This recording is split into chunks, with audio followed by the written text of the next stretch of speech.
Yo les gars, j'espère que vous allez bien, on se retrouve pour une nouvelle vidéo aujourd'hui et aujourd'hui on va parler de ce que c'est le freestyle football.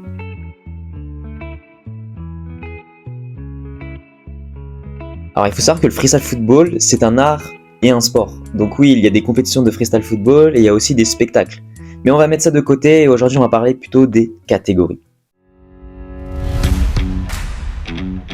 Et on va parler de la première catégorie qui est le upper. Alors le upper, il faut savoir que c'est des gestes qui se situent en haut du corps, donc en dessous, un peu en dessous des épaules jusqu'à la tête. Plusieurs gestes existent bien évidemment, donc on a la couronne, le blocage nuque, la tempe et encore plein d'autres.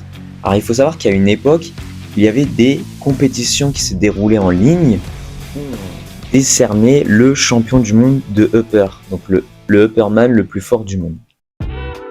Et on va passer à la deuxième catégorie qui est le lower. Alors il faut savoir que le lower est la catégorie la plus dure du freestyle football. Pourquoi ? Alors c'est tout ce qui est à base de jonglerie avec le bas du corps et l'objectif est de faire passer ta jambe autour du ballon. Alors on connaît bien évidemment tout ce qui est le tour du monde, le crossover, le double tour du monde ou encore le triple tour du monde. Mais il n'y a pas que ces gestes-là, il y en a des milliers. Vraiment des gestes, je pourrais même pas vous dire le nombre de gestes qui existent, mais c'est abusé. Aujourd'hui, plusieurs compétitions existent avec cette catégorie, dont le pacte. Le pacte, il faut savoir que c'est une compétition qui se déroule en ligne chaque année, et l'objectif est d'être le meilleur lowerman. Alors oui, il n'y a pas que le pacte qui existe, il y a d'autres compétitions en ligne qui existent, mais c'est celle-là qui est le plus connue dans notre milieu. On a d'autres compétitions comme le challenge, généralement ça se déroule en live. Donc comment ça se passe ? On a une grille avec plein de gestes, plusieurs paliers, et l'objectif est d'aller le plus loin possible et de passer chaque palier. Au début, il y a au moins une cinquantaine de freestylers et l'objectif, c'est qu'il en reste plus qu'un.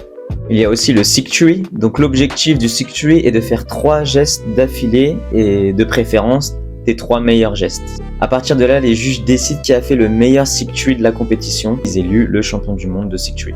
Et on passe à la dernière compétition qui est l'Ironman. L'Ironman, c'est une compétition qui demande énormément de cardio parce que l'objectif est de tenir le plus longtemps tout en faisant des basics. Et l'objectif, bien sûr, n'est pas de rater la balle.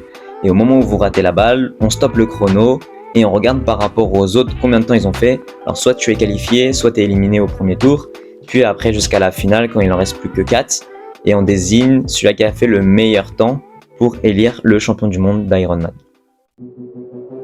On va passer à la troisième catégorie qui est le sit. Alors le sit, c'est des gestes qui se situent au sol, donc généralement on est assis ou allongé et on peut faire tout ce qui est à base de tour du monde, on peut mettre la balle sur la semelle. Il y a énormément de tricks possibles et en ce moment il faut savoir qu'il y a beaucoup de créativité qui a lieu autour du sit et pareil, alors aujourd'hui il y a encore des compétitions de sit que ce soit pour hommes ou pour femmes qui existent en ligne et pareil on élit le champion ou la championne du monde de sit. Et on passe à la quatrième catégorie qui est le bloc. Alors le bloc c'est des gestes où on bloque forcément la balle, d'où le nom. Alors plusieurs gestes existent comme le slap, mais il faut savoir que le bloc peut arriver dans d'autres catégories comme le sit. On peut bloquer la balle généralement en sit, ça nous arrive assez souvent. Donc c'est une catégorie un peu spéciale qui peut se dérouler debout, assis, allongé, peu importe la position, même pendant un freeze de breakdance, on peut l'utiliser partout. On va parler de la cinquième catégorie qui est un peu spéciale. Pourquoi ? Parce qu'avant je la considérais pas comme une catégorie. Aujourd'hui beaucoup de gens la pratiquent donc forcément je suis obligé. C'est tout ce qui est à base de transition et d'acrobatie. Aujourd'hui beaucoup de gestes existent et celle-là qui est la plus connue c'est le Jordan Stall. Donc c'est quand on est en position poirier et qu'on met la balle sur la semelle. Aujourd'hui tellement de variations existent que c'est devenu une catégorie limite, c'est plus de transition ou acrobatie mais c'est Jordan Stall. Et c'est ce qui marque énormément de points à l'heure actuelle dans le monde des battles. Pourquoi ? Parce que tout simplement parce que c'est visuel. Donc voilà, beaucoup de gestes existent et plusieurs freestylers utilisent cette catégorie pour aller loin dans le freestyle. Du coup, grâce à ces catégories-là, plusieurs compétitions existent. Et on a une compétition qui ramène vraiment presque le monde entier pour cette compétition, c'est les battles. Les battles, c'est des 1 vs 1 avec 3 ou 5 juges qui vont élire le champion du monde.